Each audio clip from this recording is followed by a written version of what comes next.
Hello friends welcome back to Anu tutorial मु अनु आपण समस्त को पुणी थारे आम चैनल को स्वागत जनाऊँगी आपण समस्त आज भिडियोटी नहीं आसी से भिडियोटी +3 फर्स्ट ईयर सेकेंड सेमिस्टर पाई सो फ्रेंड्स आज भिडियो देखिए आम कौन अभिज्ञान शाकुंतलम भिडियो तेज चलते आरंभ कर आज भिडियो डेरी न करके देखते कौन रही भिडियोटी। सो फ्रेंड्स आज भिडियो देखिए आम धीवर वृत्तांत वैशिष्ट्यम ठीक अच्छे मु आशा करुँचे मो वॉइस टी पहुँचुव आदि किसी वॉइस पहुँचवे लाइक धीरे शुणा जाऊँगी ताहले आपण मैंने मत कमेंट करके जनइबे बट मु ट्राए करुँच आपण को ठीक वीडियो प्रोवाइड करने। सो देखो कौन रही वीडियोटी आज वीडियो आम देखा धीवर वृत्तांत वैशिष्ट्यम ठीक अच्छे। जदि मो चैनल नुआ अच्छा चैनल को जल्दी जल्दी सब्सक्राइब कर दिंतु पाखे बेल आइकन को दबाई दिंतु ऑल नोटिफिकेशन प्रेस कर दिंतु ताकि मु बनता सब वीडियो नोटिफिकेशन आप समस्त सर्वप्रथम मिल जाव। तो देखो कौन रही वीडियोटी। तो क्वेश्चन थिला धीवर वृत्तांत वैशिष्ट्यम नायक नायिका पूर्वराग मिलन विच्छेद विरह अनुचिंता एवं पुनर्मिलन माध्यम ही नाटकर हुए समारंभ विकास एवं परिसमाप्ति सर्वोपरि भारतीय नाट्य परंपरा रे नाटक सुखांतक हेबा सर्वतो विधेय। एणे नाट्यकार कालिदास कणमुनिकर पुत तपोवन परिसर मध्य दुईटी प्रणय पिपासुर आत्मा सम्मिलन कराई पाठक मनरे अपूर्व आनंद संचार कराइबा संगे संगे दुर्वासांकर दुर्बार अभिशाप द्वारा सेमानंको विच्छेद कराइले। एही सापर अवसान हेबो अभिज्ञान बा मुद्रिकार संदर्शन द्वारा मात्र नियति ही केन बाध्यते अर्थात नीति रे मुद्रिकाटी है सचितीर्थ बारिपतित एवं मत्स्य गर्भगत।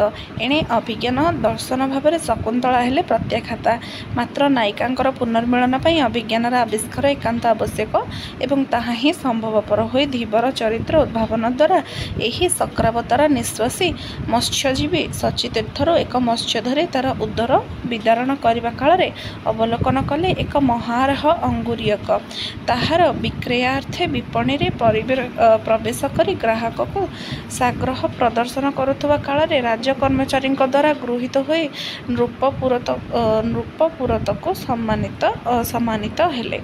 महाराज दुष्यंत राजश्याल हस्तरु मुद्रिकाटी ग्रहण करी अवलोकन करने मात्रे सत्य हे बोली भूपति नियंते मुद्रिकार परिचय फिटिगला स्मृति कपाल दिशला शकुंतला परिणय अर्थात फलतः आकरण परित्यक्ता प्रिय वनिता निमंते नृपति हेले अनुताप जर्जरित। एणु विरही प्रणयी पुनर्मिलन दुर्वासांकर दुर्बार अभिशापर अवसान नाटक को सुखांत करने धीवर वृत्तांत वर्णनार एक अपरिहार्य आवश्यकता रही। नेक्स्ट अच्छी नाटके मातली प्रवेश से किम कारणम देवराज इंद्रंकर स्वनाम धन्य सारथी मातली नाटक नायक नायिका पुनर्मिलन कल्पे यहांकर धरावतारण अवश्यंभावी हो पड़ी। कारण नायिका मेनका कन्यका शकुंतला सुरासुर गुरु कश्यपंक आश्रम जो मानव प्रवेश दिव्य दिव्य सहायता बिना सर्वथा असंभव। एणे प्रिय विरह विदुर नववर दुष्यंत प्रणयिनी चिंतार स्वीक्य समस्त शौर्यवीर्य हराई स्थाणुप्राण समवसिता एपरी परिस्थिति विप्रलम्भ श्रृंगारात्मक करुणरसर वीररसर अवतारणा चिंता व्याकुलितेन्द्रिय नृपति को उत्तेजित करने नाटक मातली प्रवेश प्रदर्शित होइछि जे कि अदृश्य अवस्था राजांकर प्रिय विदूषक को आक्रमण कर सुरक्षा विधान बृहन्नलार अर्जुन आत्मरूपक प्रकट न कला परी दुष्यंत प्रकृतिस्थ हो कार्मुक ग्रहण करिसेंती। नरेशंग क्रोध जर्जरित अवस्था संदर्शन करी इंद्र प्राजिता मातली सम्मुखें आत्मस्वरूप प्रकाश कर राक्षस संहार देवेशंक निमंत्रण क्रमे त्रिदिवाहरण करने अनुरोध प्रत्यावर्तन काल हेमकूट को धरे जबाधर बरारोह शकुंतला एवं कुलांकुर सर्वदमन सह मिली सम्मिलित होई मुनि दंपति शुभाशीष को पाथेय कर धारावतरण करिसेंती। ए समस्त कार्य केवल मातली हस्तिना प्रवेश फल ही संभवपर हो पारि। सो आशा करुच्ची समस्ते जानीपारे कौन थी आज वीडियो। जदि वीडियोटी भल लगे लाइक करूँ सांग सहित शेयर कर दिंतु चैनल को सब्सक्राइब करके मो सहित जोड़ी रुहतु।